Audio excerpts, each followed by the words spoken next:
योग का आखिरी अध्याय है कैवल्य पाठ।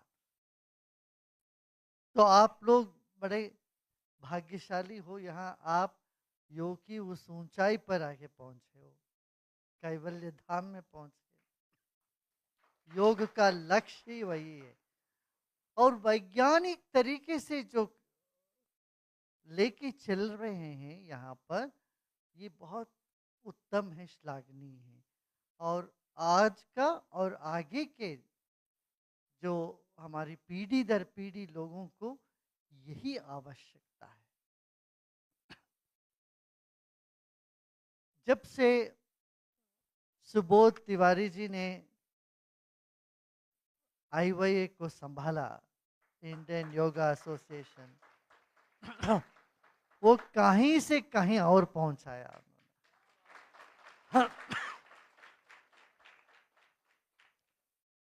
इनका मधुर स्वभाव, मिलनसार स्वभाव और दूरदृष्टि काफी है दर्शाने के लिए योग व्यक्ति को कहां से कहां तक ले जा सकता है। देखिए, योग जो है ये भौतिक विज्ञान है, भक्ति आध्यात्मिक विज्ञान है, और दोनों साथ चले तो ये अति उत्तम ज्ञान है। भगवान कृष्ण गीता में कहते, ज्ञान विज्ञान तृप्तात्मा। ज्ञान और विज्ञान में तृप्ति आ जाए तब पूर्णता आती है जीवन में। तो योग से आपको क्या मिलता है? पहले तो कुशलता मिलती है। योग कर्मसु कौशलम। और कैसे भी परिस्थिति कैसी भी क्यों ना हो, और उस परिस्थिति को संभालना, निभाना, उसको सुचारू रूप से चलाना और अंत तक ले जाना, यही कुशलता है। और ये कुशलता हर व्यक्ति को हर क्षेत्र में चाहिए कि नहीं? बताओ, चाहिए ना? हाँ, कोई डॉक्टर हो तो कुशलता चाहिए, इंजीनियर हो तो कुशलता चाहिए, स्कूल टीचर हो तो और भी ज्यादा चाहिए। आजकल बच्चों का अटेंशन स्पैन इतना कम हो गया। Today's the attention span is so less. पहले 40-45 मिनट का क्लास हुआ करता, पता है क्यों? In the 60s, 50s and 60s, the attention span was 45 minutes to 50 minutes. That's why class bell rings after 50 minutes to change the period. You know, today the attention span, do you know how much it is? 30 seconds. Actually, I'm not going to talk much. I know you will go take a break. Someone is talking for half an hour, you will take 3 breaks of, your mind will escape. And in this situation, for all the current day challenges the world is playing, yogish never should say problems. आप जो बोलोगे वो सिद्ध होने लगता है।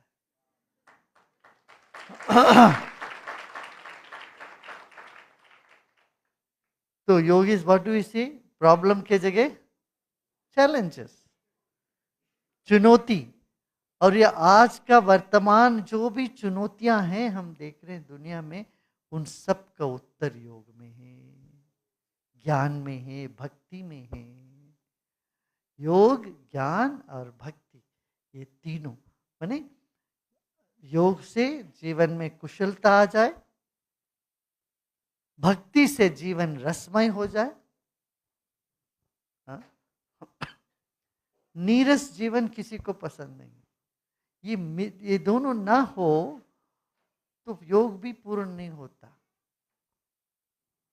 भगवत गीता में कई बार भगवान ने जिक्र किया, मद्योगमाश्रिता,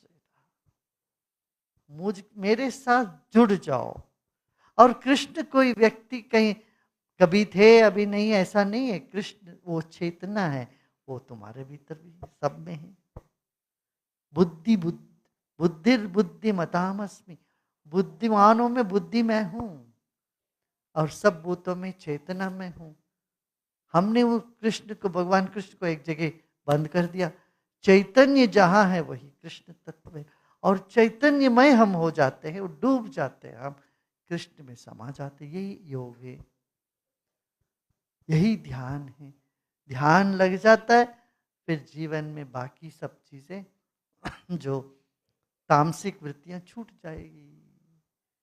और आप सब लोग इतने भाग्यशाली हो, यहाँ पर आयुर्वेदा, नेचुरोपैथी, योग और वैज्ञानिक तरीके से ठोस शिक्षक बन के निकल रहे हो।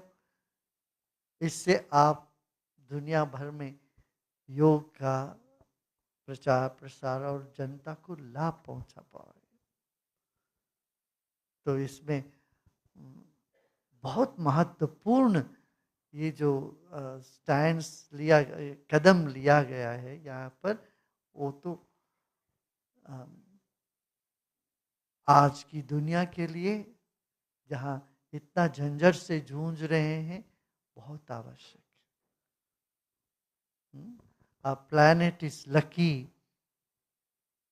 I would say a planet because the whole world is lucky to have this precious knowledge of how to live life.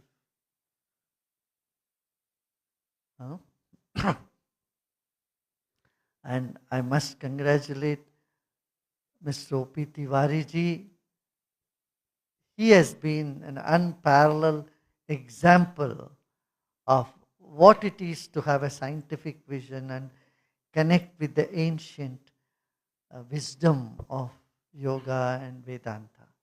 Now, Subodhji has taken this up, and I always say he is a wealth for the country. He is a amanat bolta हूँ।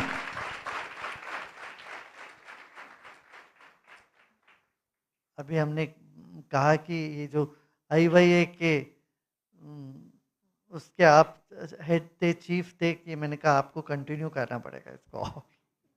मैं बोल रहा था आपसे, हम कह रहे थे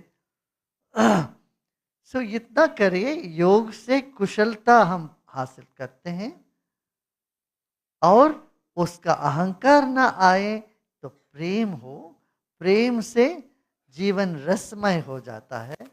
प्रेम में कोई अहंकार नहीं कर सकता। ये पंच क्लेश है ना, क्या? अविद्या, अस्मिता, राग, द्वेष, अभिनिवेश। वो भय से मुक्ति पाना हो तो पहले राग और द्वेष से मुक्ति होना पड़ेगा। राग और द्वेष से मुक्ति होना हो तो पहले अस्मिता को हमें जीतना पड़े। अस्मिता जब तक होती है तब राग और द्वेष होगा, फिर भय होगा। रिवर्स गियर पे चलो। अस्मिता क्या है? तुम, मैं कौन हूं? क्या कुछ नहीं हूं।